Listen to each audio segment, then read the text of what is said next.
Hello students. आज हम करने जा रहे हैं इंटेलिजेंस।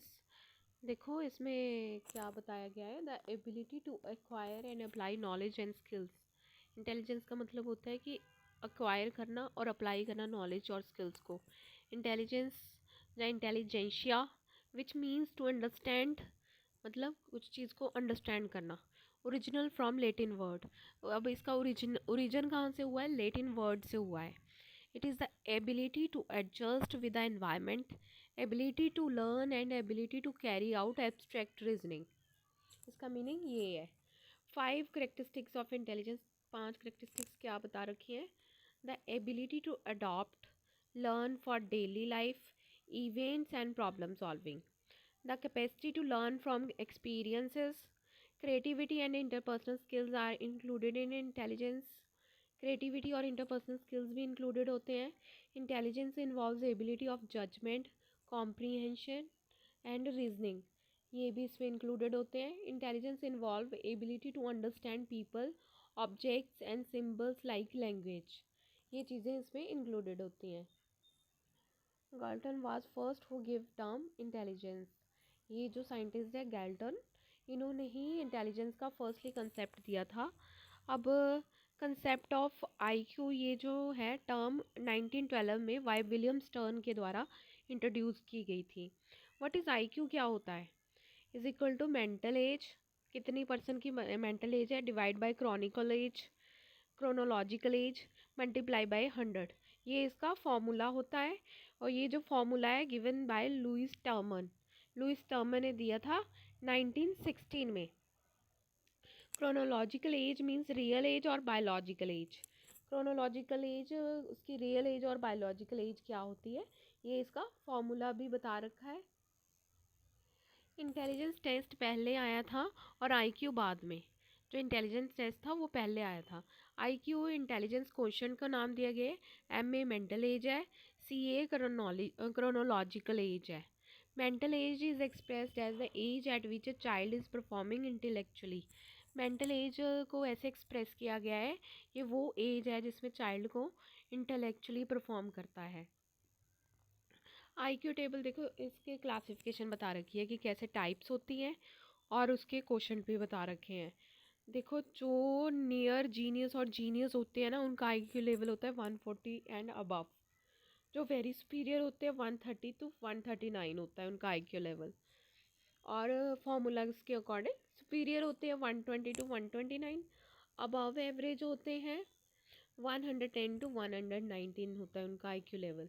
नॉर्मल और एवरेज होते हैं 90 to 109, बिलो एवरेज 80 to 89, डल और बॉर्डर लाइन 70 to 79, और फेबल माइंडेड मॉरन होते हैं 50 to 69, इम्बैकिल होते हैं 25 to 49, इडियट होते हैं 0 to 24। Albert Einstein was a German born theoretical है, physicist and philosopher of science है, whose estimated IQ score is about 160 points. Einstein का आईक्यू बता रखा है, उसका 160 पॉइंट्स है near by. Intelligence is more affected than heredity. Intelligence बहुत ज़्यादा अफेक्ट करती है as compare to heredity. If a child's real age is 10 years old and has brain and his brain is like a 12 years old child, so IQ इतना बता रखा है कि उसके रियल एज भी बता रखी है, ब्रेन एज भी बता रखी है, दोनों को डिवाइड करके ये आ गया हमारे पास आंसर 120। अब ये देखो इसमें स्टोरी में बता रखा है, story of intelligence in 1905 first intelligence test by Alfred Binet. First intelligence test हुआ था 1905 में, और Alfred Binet and Theodore Simon in France, वो बता रखा है कि इन दोनों ने भी स्टडी की थी। इन 1908 mental as concept by Alfred beneath. 1908 में ये मेंटल एज का जो कंसेप्ट था एल्फ्रेड बिनेट के द्वारा आया था। Revised by Alfred Binet in 1908। 1916 में revised formula by Terman Lewis. और जो 1916 में था ये फार्मूला रिवाइज किसने किया? टर्मन लुइस ने। In 1912 IQ concept William Stern ने ये कंसेप्ट दिया। अब फर्स्ट है single factor theory Alfred beneath.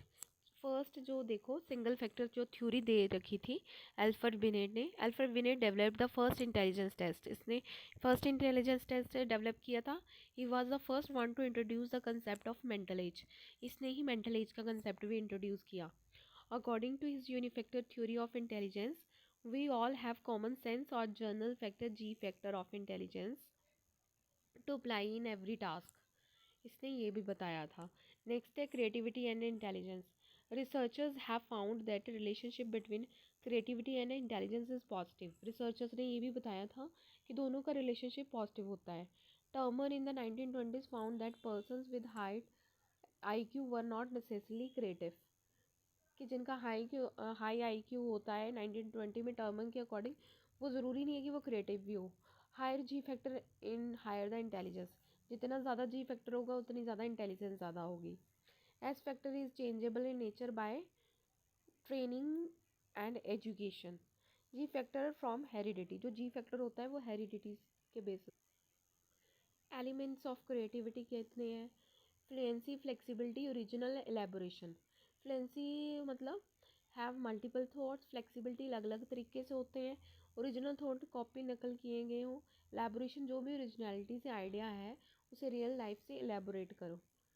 देखो जो गिफ्टेड स्टूडेंट्स होते हैं उनका IQ होता है 130 प्लस, जो एवरेज बिलो होते हैं उनका 90 to 100 IQ होता है, बिलो 70 है प्रॉब्लम्स होती हैं। According to Renzulli gift 3 ring model for gifted students, ability, creativity, commitment. और ये हो गया हमारा इंटेलिजेंस का चैप्टर कंप्लीट। अब हम नेक्स्ट वीडियो में नेक्स्ट लेक्चर के साथ मिलते हैं। Thank you, that's all.